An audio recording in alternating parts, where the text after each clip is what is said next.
بسم اللہ الرحمن الرحیم نحمد و نصلی و نسلم علی رسول الکریم اما بعد۔ یہ بہت اہم چیز ہے، اچھا اس لیے میں پڑھا رہا ہوں۔ اگرچہ جو ہے نا اس میں سے اس کو ہم نکال جاتے ہیں، لیکن یہ کیونکہ عمل کے لحاظ سے بہت ایک اہم چیز ہے، ہم سب کو اس چیز کو بڑے احتیاط کرنی چاہیے۔ اور وہ کیا آ رہا ہے؟ وہ یہ آ رہا ہے جناب علی، حدیث میں ہے کہ تحقیق اللہ تعالیٰ طیب ہے، یعنی کمالات کے ساتھ موصوف اور تمام عیبوں سے پاک ہے، نہیں قبول کرتا ہے مگر طیب کو، یعنی اللہ پاک طیب مال یعنی حلال مال قبول کرتا ہے، حرام مال وہاں مقبول نہیں۔ بلکہ بعض علماء نے فرمایا ہے کہ حرام مال خیرات کر کے ثواب کی امید رکھنا کفر ہے، اور اللہ نے حکم کیا مومنوں کو اس چیز کا جس کا کہ حکم فرمایا مرسلین کو یعنی رسولوں کو، بس فرمایا اے رسولو کھاؤ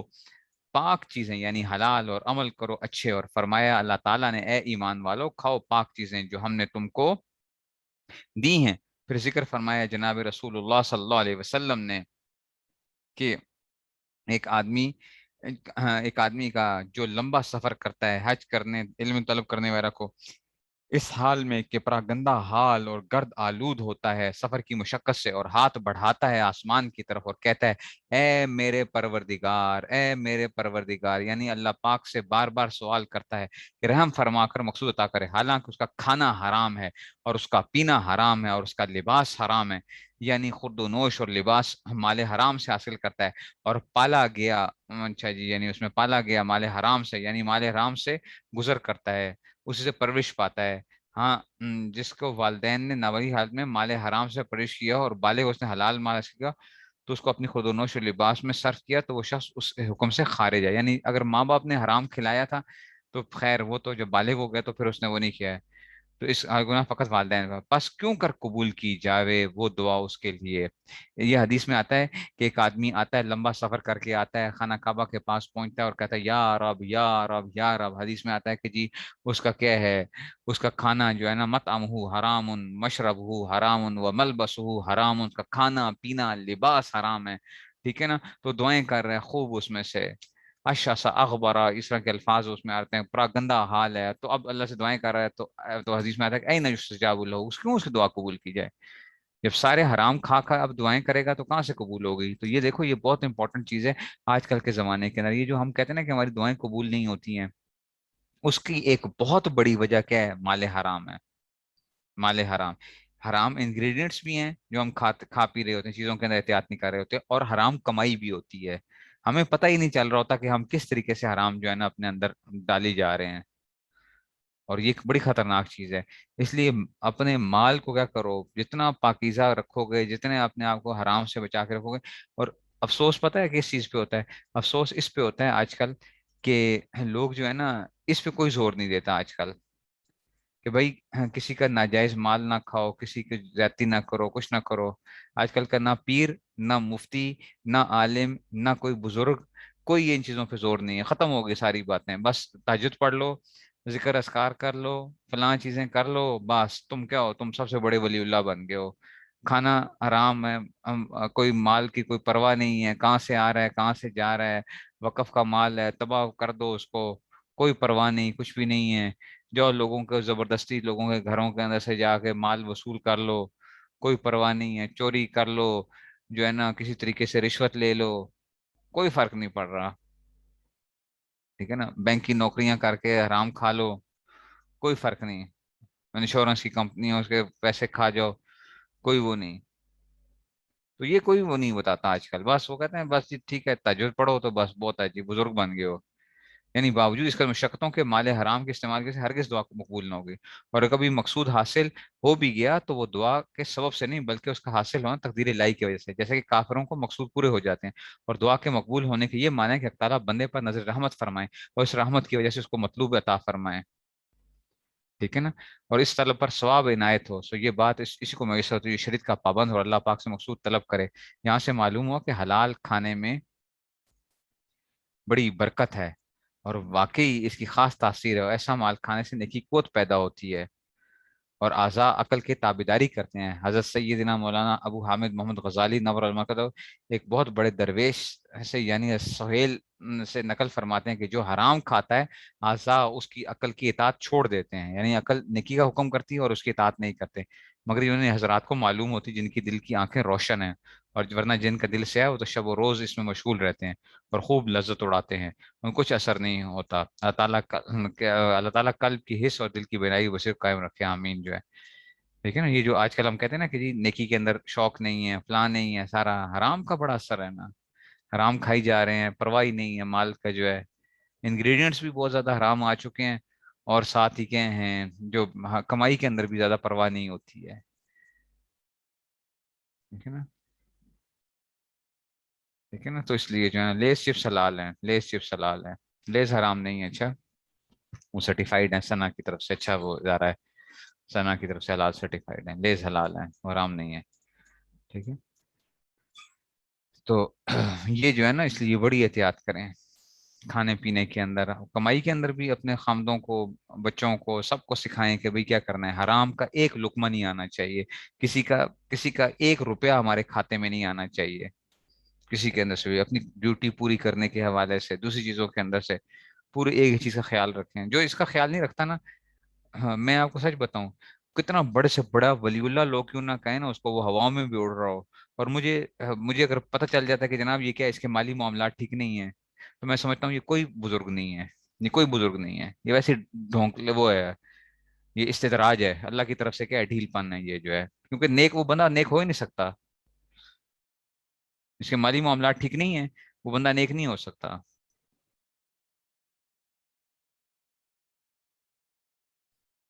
نمبر 4،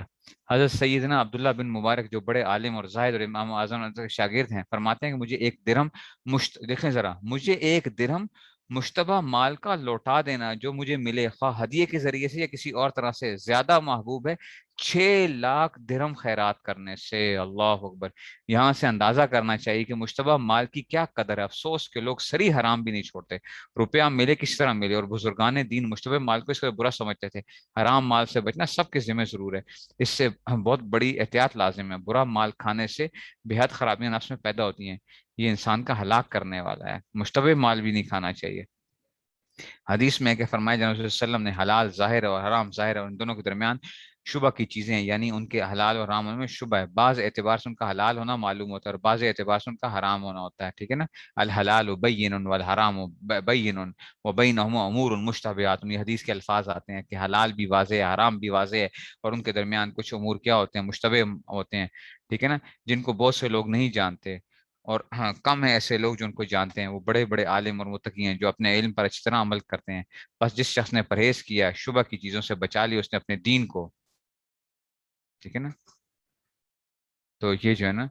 تو یہ اس میں سے اپنی دین کو، یعنی عذاب دوست سے پناہ مل گئی، اور اپنی آبرو کو یعنی تانا دینے والوں سے اپنی آبرو بچا لی، اس لیے کہ خلاف شرع شخص کو لوگ تان دیتے ہیں، اور ظاہر ہے کہ دین و دنیا کی بےزتی ہے، ہاں، جس سے بچنا ہر ذی عقل پر ضرور ہے، اور جو شخص ہاں واقع ہوا شبہ کی چیزوں میں، واقع ہوگا حرام میں، جو مشتبہ مال کھاتا ہے نا، ٹھیک ہے نا، جو مشتبہ مال کھاتا ہے، ٹھیک ہے نا، تو وہ کیا ہوتا ہے، وہ پھر حرام تک پہنچ جاتا ہے،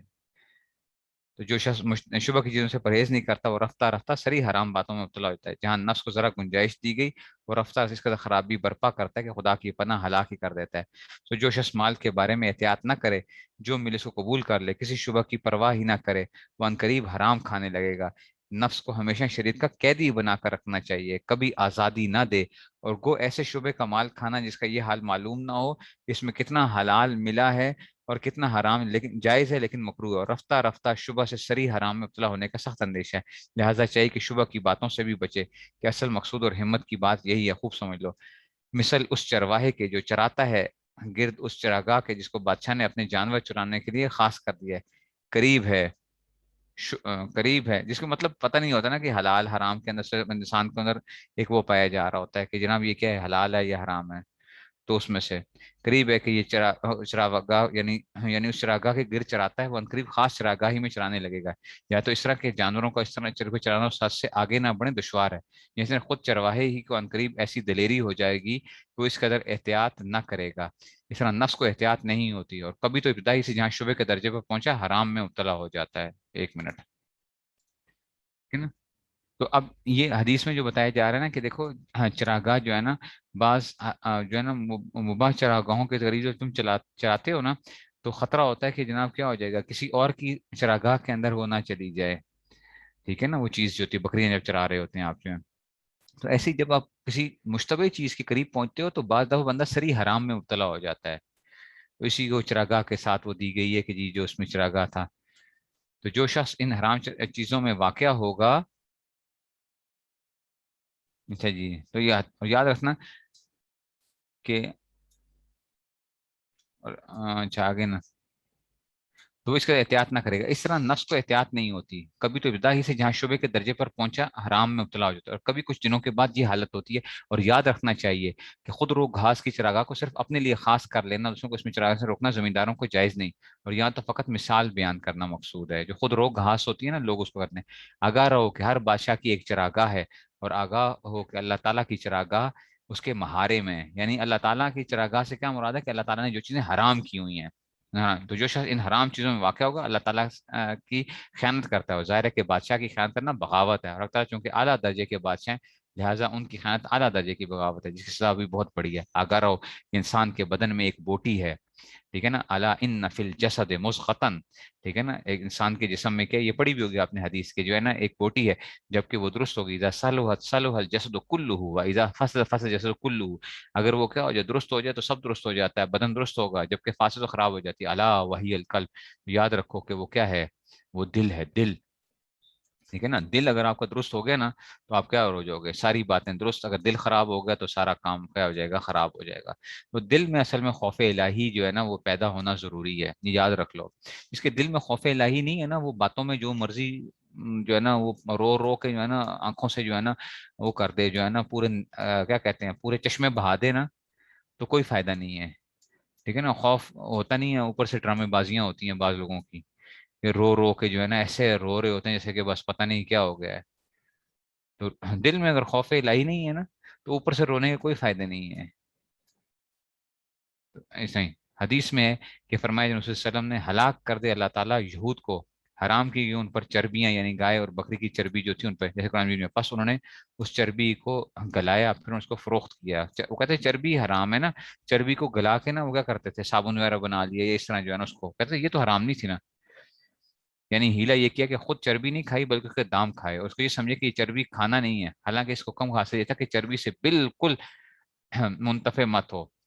اس میں بیچ کر دام کھانا بھی داخل تھا. آج کل بعض سود خوروں نے اسی قسم کے لیے ہیلے پیدا کر لیے تاکہ ظاہر میں سود سے بچ جائیں اور حقیقت میں سود کھاویں. لیکن حق تعالیٰ عالم الغیب سے نیت کو خوب جانتا ہے، اور ہرگز ہرگز ایسے ہیلے نکالنا روا نہیں ہے. لوگ آج کل رشوت کو نا بڑے طریقوں سے کھاتے ہیں. وہ گفٹ ہو گیا جی، فلاں ہو گیا، یہ تو ہم آپ کو سروس دے رہے ہیں جی، ہم ایکسٹرا سروس آپ کو دے رہے ہیں. رشوت کھا رہے ہوتے ہیں سری.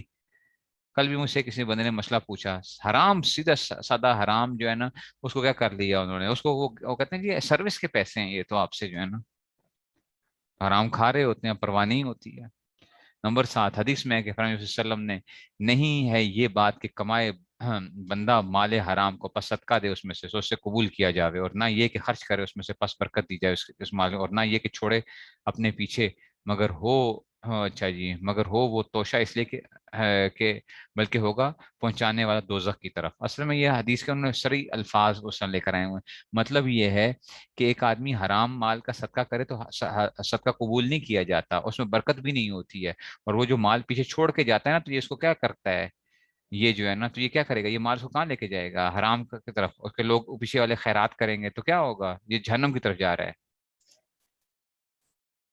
ٹھیک ہے نا. تو یہ اس میں سے بتایا جا رہا ہے کہ جناب، تو یہ ٹھیک ہے نا، تو یہ اس میں سے یہ پورا وہ آ گیا یہ حدیث جو ہے، اس کو دیکھ لیجیے گا. پھر اس طرح ہی حدیث میں جنت میں وہ گوشت نہ داخل ہوگا جو پلا ہے اور بڑا ہے مال حرام سے. ٹھیک ہے نا. جو مال حرام سے جو جس نے اپنے مال حرام سے اپنے آپ کو بدن کو مضبوط کیا، کھا پی کے جی تکڑے، ٹھیک ہے نا، آرام خور، کھا کھا کے جو ہے نا موٹے تگڑے تازے ہو گئے، تو یہ ایسا جسم کیا نہیں ہوگا، یہ جنت میں نہیں جائے گا. ٹھیک ہے نا. اچھا جی. آپ دیکھو حدیث میں کہ بندہ نہیں ہوتا پورے پرہیزگاروں میں سے یہاں تک کہ چھوڑ دے اس چیز کو جس میں کچھ ڈر نہیں، بس وہ اس چیز کی جس میں اندیشہ ہے. یعنی کوئی چیز بالکل حلال ہے اور کوئی کام مباح اور جائز ہے، مگر اس میں متوجہ ہونے سے اور ایسے مال کھانے سے کسی گناہ ہو جانے کا ڈر و احتمال ہے، تو اس حلال مال کو بھی نہ کھاوے اور ایسے جائز کام کو بھی نہ کرے، اس لیے اگرچہ یہ کام کرنا اور یہ مال کھانا گناہ نہیں، مگر اس کے گناہ ہو جانے کا ڈر ہے اور برے کام کا ذریعہ بھی برا ہوتا ہے. مثلا عمدہ کھانے اور لباس میں مشغول ہونا جائز اور حلال ہے. اب آپ کہیں گے دیکھیں اب یہ صوفی پناہ آ گئے. اب آپ کہیں گے کہ سا جی آپ اپنی باتیں جو ہے نا کیسے ہمیں بتاتے ہیں.